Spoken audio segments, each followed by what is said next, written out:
have you ever actually stopped to think about how a violent, totally chaotic street brawl managed to evolve into the world's most popular and meticulously organized sport? It's literally a staggering transformation.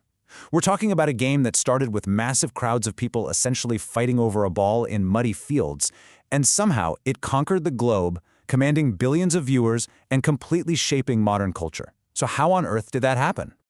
Well, welcome to this explainer.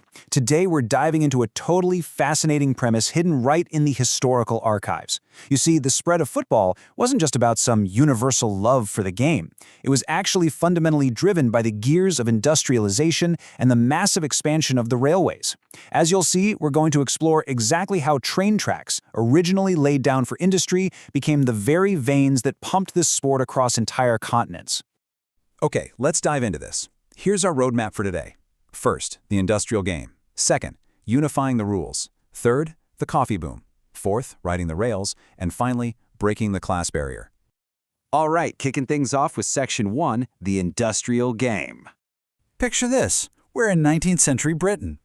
The Industrial Revolution is in full swing, and it's rapidly changing the very fabric of society. Just think about the sheer contrast here. Back in the day, you had ancient mob football. In places like Winchelsea, in Sussex, this was played out in the streets and fields, sometimes with 3 whole teams going at it at once. It was so incredibly violent and disorderly that they actually had to ban it in 1427 just to prevent hooliganism. But then, boom, the industrial era ushers in association football. The utter chaos of the medieval street brawl is completely replaced by the clockwork organization of the new industrial age, bringing in codified rules, strict scheduling, and professionalization. So what's the big takeaway? It's how these massive societal shifts fundamentally shaped how and where the game was played. With the Industrial Revolution came this brand new concept of leisure time for a mass society. People suddenly needed structured activities, right? So we start seeing teams springing up at factories, universities, and church youth clubs. But the absolute game changer was the railway age. Trains made it possible for teams to actually travel and compete against opposing towns. And it wasn't just the players. Spectators could hop on a train to watch the sport too. Plus, as the game professionalized around 1885, highly talented players began migrating by train to the wealthy industrial towns in the Midlands and Northwest England, literally moving just to play for money. Let's move along to Section 2, unifying the rules. Now, as you can imagine, with the game blowing up in popularity, it hit a massive roadblock. Before standard rules, football was just a chaotic mix of regional variations. Some schools allowed you to catch and run with the ball, kind of like rugby, while others literally let you charge opponents from behind or engage in hacking, which was deliberately kicking your opponents in the shins. Ouch. Let's see how this builds on our timeline. In 1857, the Sheffield Club published a rule book to finally make some sense of things. By 1863, the Football Association, or the FA, was formed to finalize the laws of association football. Then, in 1872, the first FA Cup nationwide competition kicked off. It was open to all teams, which really accelerated the adoption of these unified rules. And finally, by 1888, the Football League was founded with 12 professional teams, turning a messy, violent pastime into a highly structured, nationwide industry. So who was behind this massive shift? A guy named Ebenezer Cobb Morley. He was absolutely crucial. He pushed hard for a governing body to coordinate the game under agreed-upon regulations. After a big meeting at the Freemasons Tavern in London, he became the very first secretary of the FA. He even played in the first ever game of soccer, association football, back in December 1863. Ironically enough, though, despite all his intense dedication to scoring and strict regulations, that very first historic game actually ended in a goalless draw. Still, Morley's hard work laid the permanent foundation for the modern sport we all know today. Which brings us to Section 3, the coffee boom. Okay, let's dramatically shift gears and cross the Atlantic to late 19th century Brazil. We've got this totally fascinating twin-engine historical parallel happening here, where a completely different industrial boom creates the exact same catalyst for the sport. The historical data brilliantly illustrates the massive spread of coffee culture in the state of São Paulo around 1901. At the time, Brazil's economy was transforming at lightning speed. The climate, combined with the fertile purple soil of São Paulo, made it the absolutely perfect place to grow coffee. And global demand for this stimulating drink was skyrocketing alongside the Industrial Revolution in Europe and America. By the 1910s, this specific region was producing a staggering 70% of the coffee consumed worldwide. But to get all that coffee over the mountainous terrain and down to the coastal port of Santos, they desperately needed heavy infrastructure.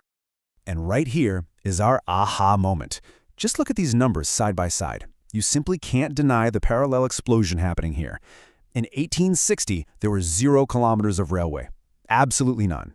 But by 1930, over 7,000 kilometers of track. Look at how perfectly the population growth and the number of coffee trees mirror that exact railway expansion. It's like a giant puzzle coming together. The trains weren't just carrying coffee beans to the coast, they were carrying people, industrialized goods, and modern European trends right into the heart of the Brazilian countryside. Just take a second to really look at that staggering population number for 1930, over 7.1 million people. To put that into perspective, this massive demographic shift was fueled heavily by immigrants. Folks from Italy, Japan, Syria, Lebanon, and so many other places, all arriving to work in the booming agricultural and railway sectors. São Paulo essentially morphed from a quiet, isolated province into this massive, buzzing, multicultural metropolis almost overnight. Let's transition to Section 4, Riding the Rails. So, here's where it gets really interesting. Those exact same tracks, laid down to export coffee berries, literally became the metallic veins that pumped football deep into the Brazilian interior. What the historical records show us is that the sport wasn't actually adopted first by the rural farm workers out in the fields. Nope. Instead, the real football pioneers of the interior were the new urban middle classes and the specialized foreign staff brought in to build and run the railways. We're talking about British railway engineers, specialized accountants, station managers, and local urban merchants. These were mostly educated professionals who brought their European hobbies right along with them. When a new station opened, it didn't just bring trains, it brought modern culture, and it brought football. To really ground these massive economic shifts in reality, let's look at a micro-narrative. Meet Thomas Scott. He was a Scottish engineer who came over to work on the railways in Campinas at the end of the 19th century. And he didn't just lay tracks, he brought his absolute love for the game with him, actively helping to found a club there in 1900. When his job transferred him to Jundiaí as a chief foreman a couple years later in 1902, what did he do? He founded another football club the very next year. Enthusiastic individuals like Thomas Scott, just moving along the rail lines for work, were the true human carriers of the sport. And that leads us perfectly into our final section. Number 5, breaking the class barrier. As the trains pushed further inland, they completely changed who was actually playing the game. The contrast here is incredibly revealing. In the capital city of São Paulo and along the coastal areas, the early football scene was heavily guarded. It had this very strict upper-class amateur ethos. Elite clubs severely restricted their membership to wealthy physicians, engineers, and lawyers. But out in the interior, in those new railway towns, totally different story. Because the traditional wealthy landowners often preferred older pastimes like horse riding, starting up football clubs fell directly to the railway workers and local merchants. These interior clubs were remarkably inclusive, founded by blue-collar workers. We're talking railway cleaners, security guards, and train conductors. And this dynamic gives us one of the absolute most inspiring stories in the history of the sport, the story of Ponte Preta in Campinas. Founded in 1900 by students and residents of a blue-collar railway neighborhood, the club actually took its name from a local black train bridge. But what makes Ponte Preta so incredibly historic is that it featured Miguel do Carmo. He was a railway employee and one of Brazil's very first black football players, taking the field between 1900 and 1904. In a society where the painful legacy of slavery, which had been abolished just 12 years prior, was still heavily felt, this blue-collar railway team broke profound racial and class barriers, all while the elite coastal clubs were still fighting to keep the sport entirely exclusive. It really leaves us with a fascinating thought, doesn't it? We've seen how the Industrial Revolution and a network of iron train tracks meant simply to carry coffee inadvertently transformed a completely disorganized street brawl into a highly codified, globally unified game that broke down deep societal barriers. So as we look around today at the massive technological networks we're building, from fiber optic cables to satellite internet, we have to ask ourselves, if a simple train track can transport a game across continents and completely reshape society, what modern infrastructure is silently shaping the global culture of tomorrow? I hope this explainer gives you a totally new lens to view the history around us. Keep questioning, keep learning, and I'll catch you next time.